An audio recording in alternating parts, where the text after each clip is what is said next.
Welcome QK speed news. Nagole ప్రాంతంలో భారీగా traffic చలానాలు ఉన్న కారును పోలీసులు పట్టుకున్నారు. ఎల్బీనగర్ ట్రాఫిక్ ఇన్స్పెక్టర్ వెంకటేశ్వర్లు తెలిపిన వివరాల ప్రకారం విజయవాడ రహదారిపై తనిఖీలు చేస్తుండగా పోలదాసు సురేష్ కు చెందిన కారుపై 95 ట్రాఫిక్ ఉల్లంఘన కేసులు ఉన్నట్లు గుర్తించారు. మొత్తం 36,600 జరిమానా పెండింగ్ లో ఉందని తెలిపారు. ఈ కారు యజమాని గతంలో 3 సార్లు పోలీసులను తప్పించుకున్నట్లు వెల్లడించారు. కేసు నమోదు చేసి కారును స్వాధీనం చేసుకున్నారు. ట్రాఫిక్ నిబంధనలు పాటించాల్సిన అవసరం ఉందని పోలీసులు సూచించారు.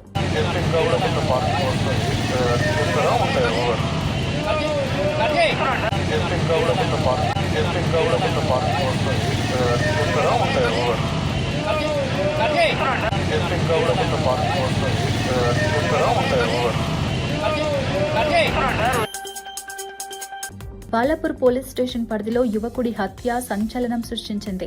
షాహీన్ నగర్ వాదియే సలేహిన్ ప్రాంతానికి చెందిన నజీర్ అలియాస్ నబ్బు అనే 22 ఏళ్ల యువకుడు హత్యకు గురయ్యాడు. ప్రాథమిక సమాచారం ప్రకారం అతని స్నేహితులే ఈ హత్యకు కారణమని పోలీసులు అనుమానిస్తున్నారు. ఘటనా స్థలానికి చేరుకున్న పోలీసులు మృతదేహాన్ని పోస్టుమార్టం కోసం ఉస్మానియా ఆసుపత్రికి తరలించారు. కేసు నమోదు చేసి నిందితుల కోసం ప్రత్యేక బృందాలతో గాలింపు చర్యలు చేపట్టారు. ఘటనపై దర్యాప్తు కొనసాగుతోంది. ఈ బాలాపూర్ పోలీస్ స్టేషన్ లిమిట్స్లో వాదే షాలహీన్ ఏరియాలో ఒక మర్డర్ జరిగిందని చెప్పి ఇన్ఫర్మేషన్ వస్తే మా night duty sub inspector Naveen Kumar వచ్చినాడు స్పాట్లో. వస్తే ఒక వ్యక్తి అరౌండ్ 23 years తర్వాత ఎంక్వైరీ చేసి తెలిసింది నజీర్ అని చెప్పి. అతను అన్ని రక్త గాయాలతో పడి ఉన్నాడు.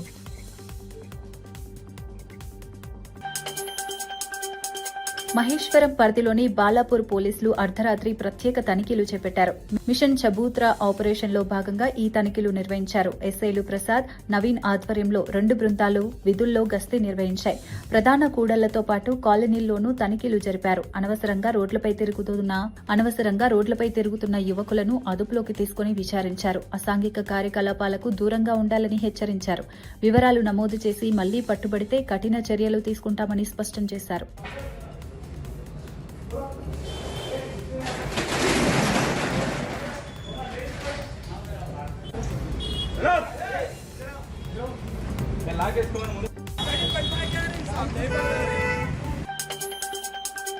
కొహెడా ఫ్రూట్ మార్కెట్ భూముల కేటాయింపుపై హరీష్ రావు తీవ్ర ఆరోపణలు చేశారు. సుమారు 3,000 కోట్ల విలువైన 200 ఎకరాల భూమిని టీజీఐఐసీకి అప్పగించడం వెనుక కుట్ర ఉందని అన్నారు. రైతుల ప్రయోజనాల కంటే వ్యాపారుల ప్రయోజనాలను ఎందుకు తెస్తున్నారని విమర్శించారు. ముందుకు తెస్తున్నారని విమర్శించారు. దిల్ భూములను మార్కెట్కు కేటాయించి విలువైన భూములను లాక్కోవడం అన్యాయమన్నారు. రైతుల భవిష్యత్తుపై ప్రభుత్వం స్పష్టత ఇవ్వాలని డిమాండ్ చేశారు. ఇక్కడ ఉండేటువంటి నాయకులు, కాంగ్రెస్ నాయకులు పోయి వాళ్ళతో మాటలు ముచ్చట్లయినాయట. నేను అంటున్నా, రేవంత్ రెడ్డి గారు ఈ మార్కెట్ కడితే ఇక్కడ దాదాపు రోజు 25-30 వేల మంది రైతులు వస్తారు కదా. రోజు 25,000-30 వేల మంది రైతుల భవిష్యత్తు ముఖ్యమా? నువ్వు ఈ భూమిని 4 కంపెనీలకో 4 దళారులకో అడ్డదారిన కట్టబెట్టడం ముఖ్యమా? ఏది ముఖ్యము? ఒక ముఖ్యమంత్రి దళారుల కోసమో వ్యాపారుల కోసం పనిచేస్తాడా? లక్షలాది మంది రైతుల భవిష్యత్తు కోసం ఆలోచన చేయాలన్నా ముఖ్యమంత్రి? ఇప్పుడు నువ్వేం చేసినావు? ఈ భూమి టీజీఐసీకి ఇస్తా, ఆన్నెన్నో గుట్టల పొన్న దిల్ భూములు ఉన్నాయి, ఆడ మీకు ఇస్తా అని అంటుండట. ఆ దిల్ భూముల సంగతి తెలియదా మనకు?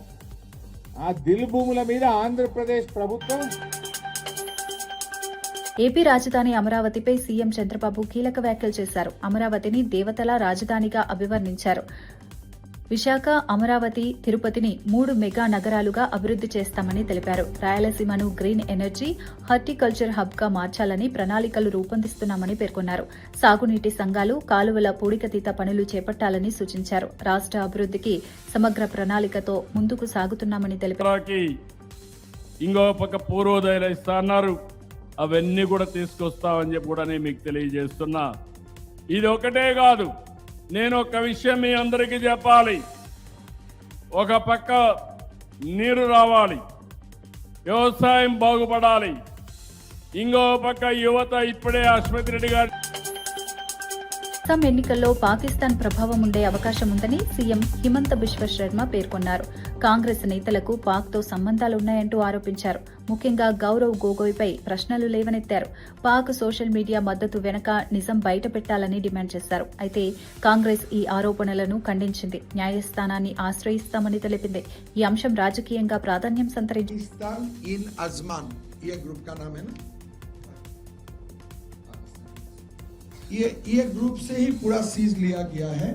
Pakistani in Ajman, this is the name of the group. तो మాజీ మంత్రి సబితా ఇంద్రారెడ్డి భూముల వ్యవహారంపై తీవ్ర వ్యాఖ్యలు చేశారు. రాష్ట్రంలో ఎక్కడ భూమి ఉన్నా ప్రభుత్వం దానిపై దృష్టి పెడుతోందని ఆరోపించారు. రేవంత్ రెడ్డి భూముల చుట్టూ తిరుగుతున్నారని వ్యాఖ్యానించారు. ప్రజల ఆస్తులను కాపాడాల్సిన అవసరం ఉందన్నారు. భూముల విషయంలో పారదర్శకత పాటించాలని సూచించారు. ప్రభుత్వ విధానాలపై ప్రజల్లో సందేహాలు పెరుగుతున్నాయని పేర్కొన్నారు. అభివృద్ధి కోసము ప్రజల మేలు కోసము పనిచేయాలనే ఆలోచన ప్రభుత్వానికి లేదని తేటతెల్లమైంది. ఖచ్చితంగా మనము ఇదొక